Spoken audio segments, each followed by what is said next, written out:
सातारा जिल्हा परिषद अध्यक्ष निवडीवेळी कोरेगावचे शिवसेनेचे आमदार महेश शिंदे यांनी भाजपला साथ देत पत्नीला अध्यक्षपदी विराजमान केल्यानंतर शिवसेना पक्ष आणि आमदार महेश शिंदे यांच्यातील दुरावा वाढत चाललेला आहे।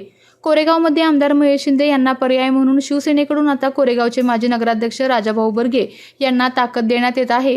काल साताऱ्यातील गांधी मैदानावर पार पडलेल्या शिवसेनेच्या जाहीर सभेत कोरेगावचे माजी नगराध्यक्ष राजाभाऊ बर्गे यांनी शिवसेनेचे नेते उपमुख्यमंत्री एकनाथ शिंदे यांच्या उपस्थितीत शिवसेनेत जाहीर प्रवेश केला। यानंतर व्यासपीठावरच उपमुख्यमंत्री एकनाथ शिंदे यांनी पालकमंत्री शंभूराज देसाई आणि राजाभाऊ बर्गे यांच्यासोबत हितगोष्टी केल्या। त्यामुळे व्यासपीठावरच उपमुख्यमंत्री एकनाथ शिंदे यांनी राजाभाऊ बर्गे यांना नक्की कोणता कानमंत्र दिला याची चर्चा आता सातारा जिल्ह्यात विशेषतः कोरेगाव तालुक्यात चालू आहे।